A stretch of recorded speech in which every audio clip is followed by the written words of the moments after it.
नमस्कार दोस्तों, मैं जितेंद्र बेनीवाल आपके अपने ऑनलाइन मंच ऐसे क्लासेज पे आप सभी का स्वागत करता हूँ। और आज का हमारा जो सेशन रहने वाला है वो 2 अक्टूबर 2020 का सेशन रहने वाला है।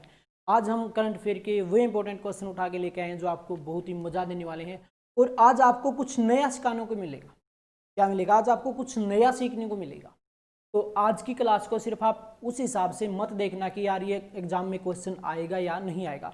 आज आप सोचना कि आज हमें कुछ नया सीखना है, तो उस पर ही डिस्कस करते हैं। उससे पहले मैं आपको बता दूं, कल गलती से हमने यहाँ पे, आप जो 2 अक्टूबर दिख रहा है आपको यहाँ पे, गलती से कल हमने यहाँ पे क्या कर दिया था, 1 अगस्त कर दिया था। वो सिर्फ यहाँ पे पीपीटी में गलती से 1 अगस्त हो चुका है। कहीं कुछ बच्चे सोच रहे हैं कि ये 1 अगस्त का करंट अफेयर है, नहीं, वो 1 अक्टूबर का करंट अफेयर था। तो स्टार्ट कर लेते हैं हम और देखते हैं पहला क्वेश्चन हमारी स्क्रीन पे क्या शो होता है। तो पहले क्वेश्चन की बात करें, हाल ही में किस अंतर्राष्ट्रीय एनजीओ के नए नियमों के कारण भारत में अपने संचालन को निलंबित कर दिया गया है? एक एनजीओ है, क्या है? एक एनजीओ है। अब ये एनजीओ क्या है? अगर इनकी बात करें एनजीओ की, ये काम किसके लिए करता है? ये काम करता है लोगों के लिए। तो कुछ व्यक्तियों के लिए काम करता है, किसी विशेष कार्य पे करता है, तो उसके लिए काम करता है। इसके अंदर अगर बात करें हम, सरकार की क्या है? कोई भूमिका नहीं होती। सरकार की इसके अंदर कोई भूमिका नहीं है। अगर बात करें हम सरकारी योजनाओं पे एग्जांपल ले लेते हैं, कोई भी योजना सरकारी लगती है तो वो क्या है? सबको फायदा देती है, सबके लिए वो एक्टिविटी होती है, नहीं कि किसी स्पेशल पर्सन के लिए। लेकिन ये एनजीओ क्या है? ये स्पेशल पर्सन के लिए, स्पेशल कास्ट के लिए, किसी भी विभाग के लिए स्पेशल हो सकता है।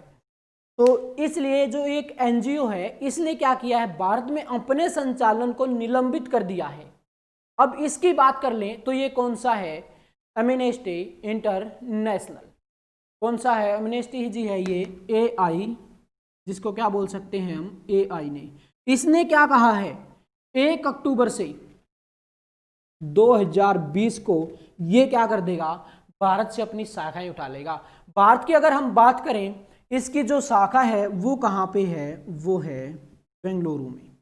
कहाँ पे है? हेडक्वार्टर इसका बेंगलुरु में, और बेंगलुरु में ही इसका एकमात्र ऑफिस है। ये जो एनजीओ है ये काम किसके लिए करता है? ये काम करता है मानवाधिकार के लिए। इसके लिए मानवाधिकार के लिए। अब इसकी बात करें तो ये एनजीओ है जो, ये एक इंटरनेशनल एनजीओ है। क्या है ये? एक इंटरनेशनल पे काम करता है। अब बात कर ले इस एनजीओ की स्थापना कब होती है? इस एनजीओ की स्थापना होती है 1961 में। कहाँ पे होती है? लंदन के अंदर। कहाँ पे हुई? लंदन में इस एनजीओ की स्थापना हुई है, जो किसके लिए काम कर रहा है? मानवाधिकार के लिए। इसको फ्रीडम ऑफ स्पीच के लिए क्या मिला है? फ्रीडम ऑफ स्पीच, यानी कि मानवाधिकार की क्या है? ये आवाज उठाता है। इसके लिए बात कर लें 1977 में, बात क्या करें? 1973 में इसको क्या मिला है?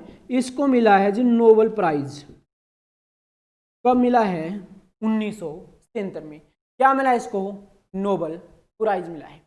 तो नोबेल प्राइज मिल चुका है, तो देखो कितनी बड़ी संस्था है, नोबेल प्राइज भी ले चुकी है। इसके बाद 1978 में क्या मिला है? अगले ही साल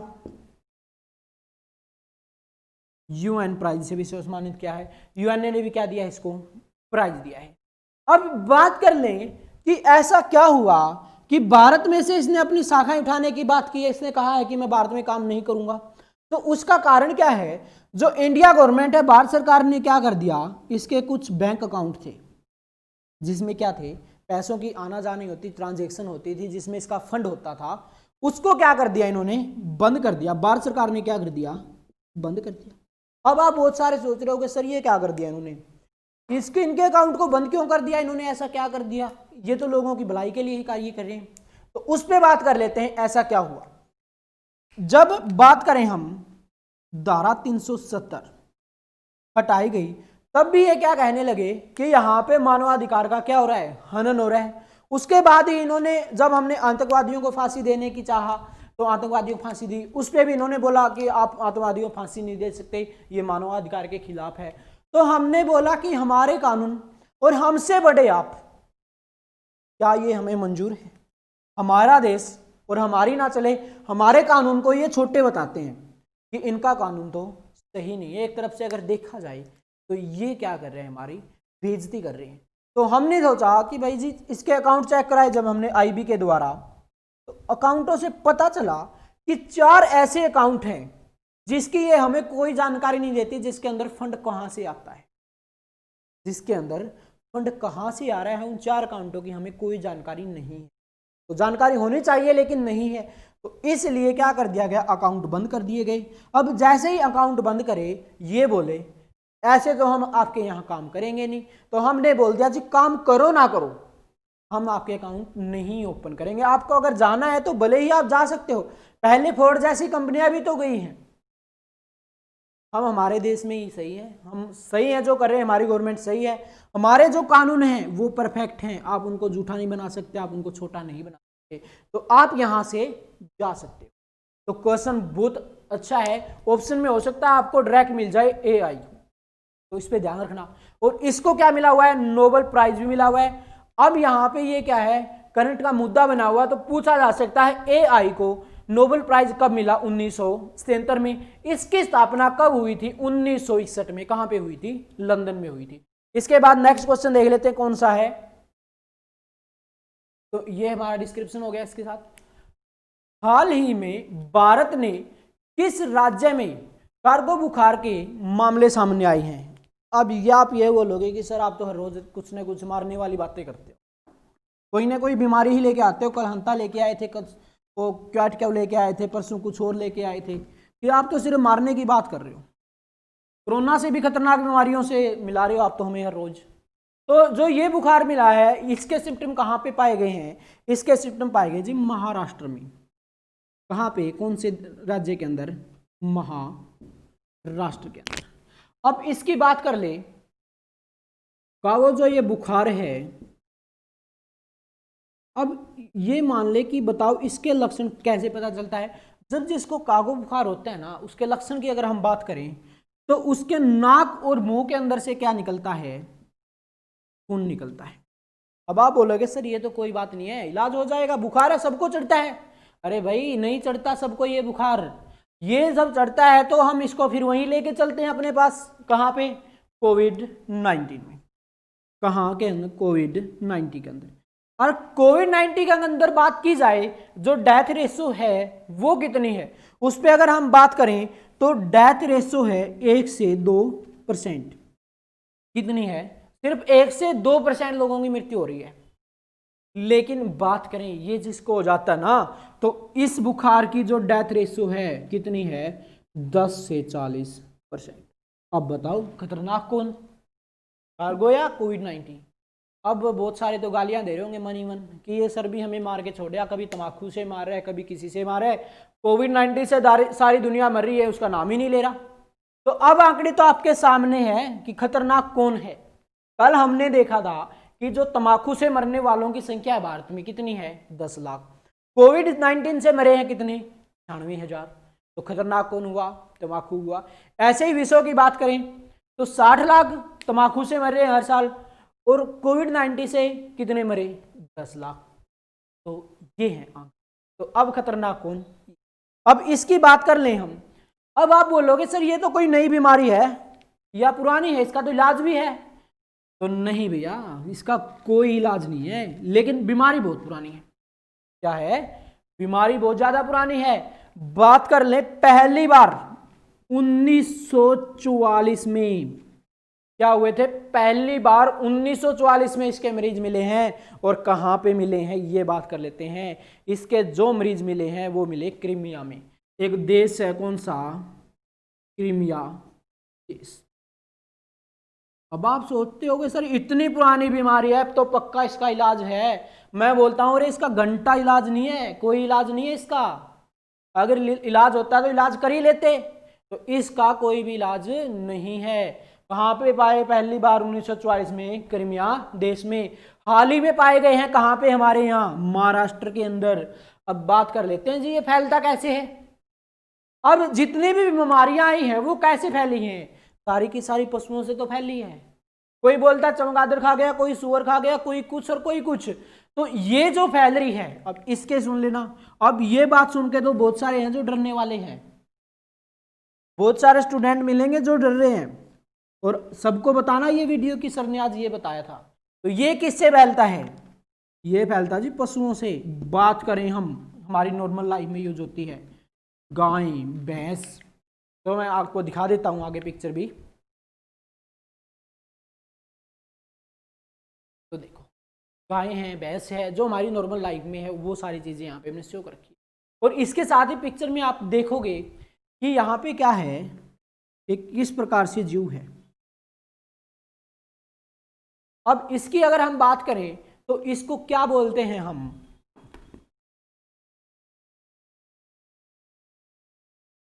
अब ये जीव है जो ये क्या करता है, पशुओं की अगर हम बात करें तो ये पशुओं के कान के नीचे मिल जाता है, कान के अंदर पाया जाता है, बाहर पाया जाता है। और ये जिसमें ये सिम्टम आ जाते हैं ना, इस बुखार के कार्गो बुखार के सिम्टम है जिसके अंदर पशु के अंदर, तो ये जो चींटी है मक्खी है कुछ लगा लो इसको, ये क्या करती है, ये अगर किसी मानव को काट लेती है तो वो सिम्टम किस में आ जाते हैं, मानव में आ जाते हैं। अगर हम अब लोकल लैंग्वेज में बात कर लें जिसको क्या बोलते हैं हम, कीचड़, क्या बोलते हैं हम उसको, कीचड़ बोलते हैं, जो क्या लगते हैं आमतौर पर घर पे भैंस बफेलो वगैरह रखते हैं तो उनके लग जाते हैं। और वो चीचड़ अगर इंसान को काट ले, अगर उसके अंदर पशु के अंदर वो सिम्टम है तो वो सिम्टम कहाँ पे आ जाएंगे, वो आ जाएंगे मानव के अंदर। और आज तक इसका कोई भी वैक्सीन नहीं बना है। तो देखो कितनी खतरनाक बीमारियां आपके सामने आ रही है जिसका कोई भी इलाज नहीं है, किसी भी प्रकार का वैक्सीन नहीं है।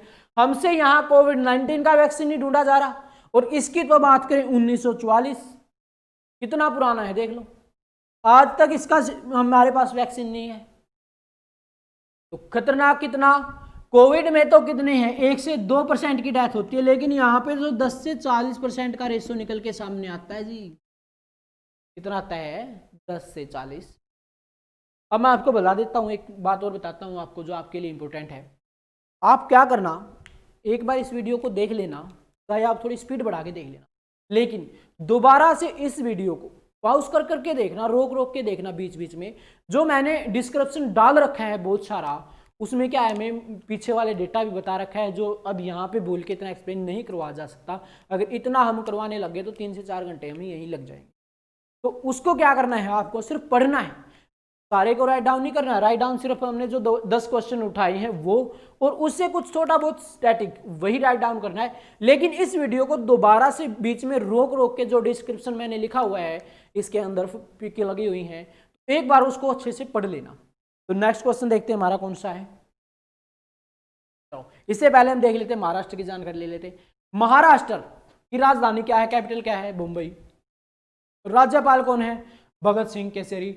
अब बात कर लेते हैं मुख्यमंत्री कौन है, उद्धव ठाकरे। लोकसभा की कितनी सीटें हैं, 48। राज्यसभा की कितनी है, 19। विधानसभा की कितनी है, 288। विधान परिषद की कितनी, 78। और राष्ट्रीय उद्यान कौन कौन से, इन पे बात कर लो। चंदौली, गढ़मल, नावगांव, पेंचा, संजय गांधी, ये क्या है, राष्ट्रीय उद्यान। इसके बाद नेक्स्ट क्वेश्चन देख लेते हैं हमारा कौन सा आता है स्क्रीन। हाल ही में 16 साल बाद किस सौरन क्षेत्र में सोने का खनन शुरू किया गया है, तो वो कौन सी खाने हैं। तो बात कर ले वो कौन सी खान है। ऑप्शन में क्या क्या दे रखा है, खेतड़ी की खाने, कोलार की खाने। तो ये कौन सी हैं, कोलार की खाने। इनमें क्या पाया जाता है, इनमें पाया जाता है गोल्ड। कोलार की खानों में क्या पाया जाता है जी, गोल्ड पाया जाता है। और ये जो कहाँ पे पाया जाता है, बात कर लेते हैं। गोल्ड हमारे यहाँ सबसे ज्यादा कहाँ पे पाया जाता है, कर्नाटक के यहाँ पाया जाता है। अब ये बात कर लें हम, अगर गोल्ड में बात करें, भारत का नंबर, हमारे देश का नंबर बात कर लेते हैं, हम जान लेते हैं गोल्ड के अंदर कि जो गोल्ड पाया जाता है उसमें हमारा नंबर कितने पे आता है, उसमें हमारा नंबर आता है जी 10वें नंबर पर। कितने नंबर पे आता है, 10वें नंबर पर। लेकिन यहीं पे हम बात करें, जो एक्सपोर्ट करते हैं हम, बाहर से मंगवाते हैं, उसमें हमारा नंबर कितने नंबर पे आता है जी, जो बाहर से मंगवाते हैं उसमें कितने नंबर पे आता है, तो उसमें आते हैं दूसरे नंबर पे। दूसरे नंबर पे आते हैं मंगवाने में। और गोल्ड अगर पाया जाए विश्व की बात कर लें तो 10वां नंबर हमारा है जी। कितना गोल्ड है हमारे, लगभग इन खानों की बात करें तो कितना गोल्ड है, 600 टन। कितना गोल्ड है, 600 टन। तो बात कर लेते हैं सबसे ज्यादा दुनिया में कहां पे पाया जाता है गोल्ड, तो वो पाया जाता है यूएसए में, लगभग 8300 टन।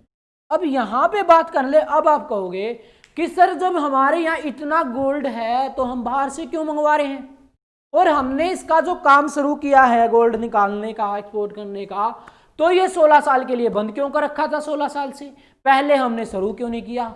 अब मैं बात बता देता हूं भैया, आपको बात हुई थी क्या, हमने 16 साल बीच में गैप क्यों दिया, जब हम यहां से क्या कर रहे थे, गोल्ड को निकाल रहे थे। तो अब गोल्ड तो मान लो खर्चा तो हुआ हमारा 100 रुपए का, बिक कितने का रहा है, बिक 90 रुपए का रहा है, 10 रुपए क्या देने पड़ रहे हैं, घर से देने पड़ रहे हैं गवर्नमेंट को।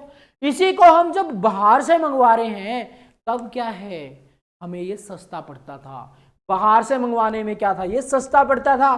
क्यों, क्योंकि गोल्ड की कीमत भी तो कम होती थी, और आज के जो गोल्ड की कीमत है वो कहां पे जा चुकी है, वो जा चुकी है आसमान में। अब हमें यहां ने इस विचार किया कि अब मंगाएंगे तो महंगा पड़ेगा, लेकिन यहां से निकालेंगे तो क्या हो जाएगा, ये सस्ता पड़ेगा। इसलिए 16 साल के बाद हमने क्या कर दिया, यहां से इसको निकालना स्टार्ट कर दिया। इसके बाद नेक्स्ट क्वेश्चन देख लेते हैं, हमारा स्क्रीन पे कौन सा शो होता है, कर्नाटक। चलो कर्नाटका देख लेते हैं, राजधानी क्या है, कैपिटल क्या है, बेंगलुरु। इसके बाद गवर्नर दे रखे हैं, चीफ दे रखे हैं, ये सब आप पढ़ लीजिए, यहां पे हम पढ़ के इसको टाइम वेस्ट नहीं करेंगे। इसके बाद हाल ही में बाबरी मस्जिद का मामला खबरों में था, बाबरी मस्जिद किस स्थान पर स्थित है, इंपॉर्टेंट क्वेश्चन बनता है जी। हाल ही में था मुद्दा, ये कौन सा, राम मंदिर का, अयोध्या का। तो कहां पे पड़ती है ये बाबरी मस्जिद, ये पड़ती थी जी अयोध्या में। हुआ क्या, उस पर डिस्कस कर लेते हैं। 1992 में, 1992 में क्या किया गया, इस बाबरी मस्जिद को गिरा दिया गया। क्या कर दिया गया, बाबरी मस्जिद को गिरा दिया गया जी, कब, 1992 में। अब आपने सुन रखा है कि भीड़ की तो कोई शकल नहीं होती, भीड़ की तो क्या है, कोई शकल नहीं होती। लेकिन हुआ क्या, यहां से उन नेताओं को गिरफ्तार कर लिया जो यहां पे मौजूद थे। तो उनको जब गिरफ्तार किया गया तो उन पे मामला चलता है, केस फाइल होता है, और भीड़ की कोई शकल नहीं है, पता ही है।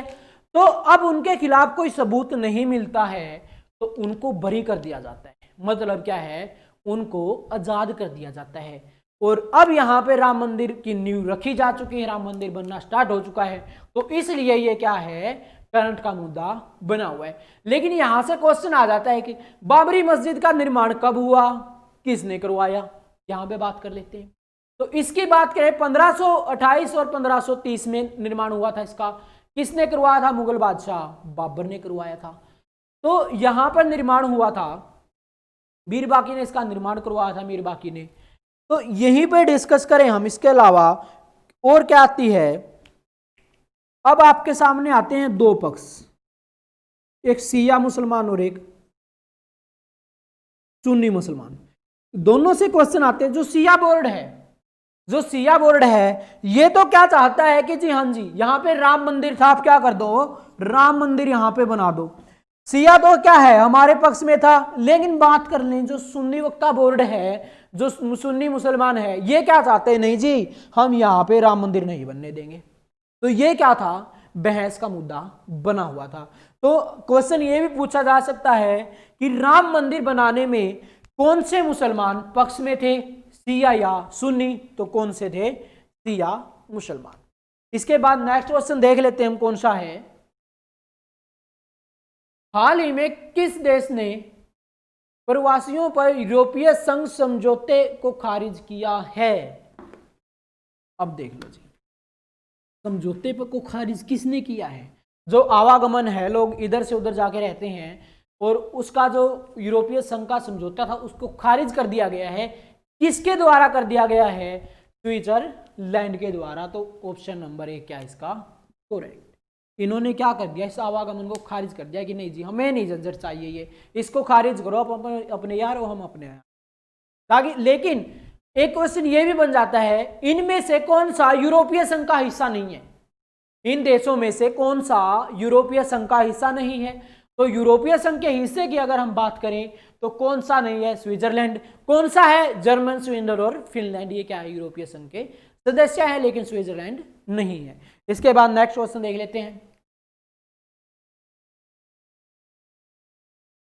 स्विट्जरलैंड की राजधानी क्या है? बर्न है। करेंसी क्या है? Swiss franc.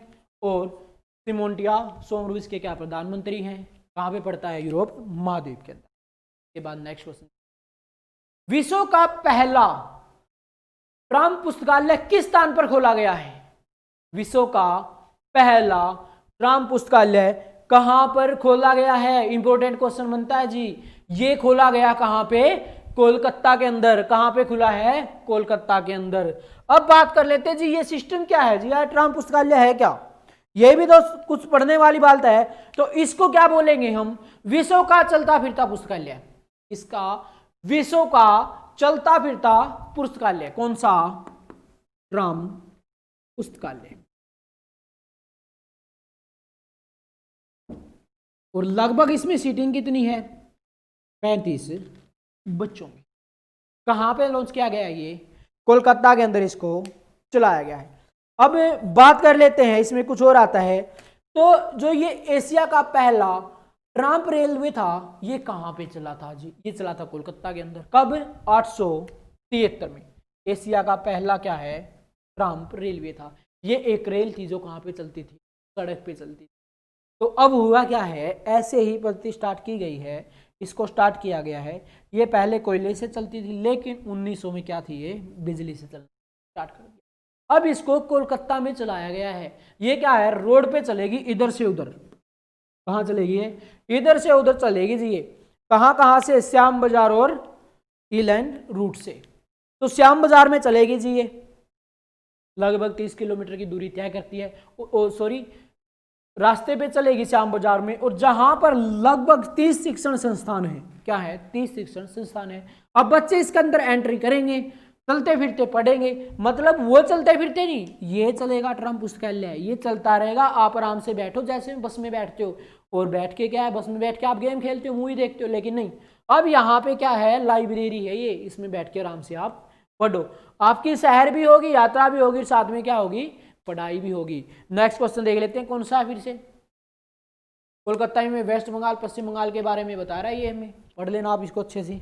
इसके बाद नेक्स्ट क्वेश्चन, हाल ही में सवेदा अनवर तैमूर का निधन हो गया है। वह किस राज्य की एकमात्र महिला मुख्यमंत्री थी? तो किस राज्य की मुख्यमंत्री थी वो थी जी असम की। यहीं पे पूछ ले, पहली मंत्री थी, पहली मुख्यमंत्री महिला असम की कौन थी? ये सवेदा अनवर, जिसका क्या हो गया? अभी निधन हो गया। इसके बाद पूछ ले, पहला सीएम कौन बना भारत का? पहली महिला सीएम कौन थी? सुचेता कृपलानी। गवर्नर कौन? सरोजिनी नायडू। पीएम कौन? इंदिरा गांधी। और प्रेसिडेंट कौन? प्रेसिडेंट कौन है बताओ फटाफट से?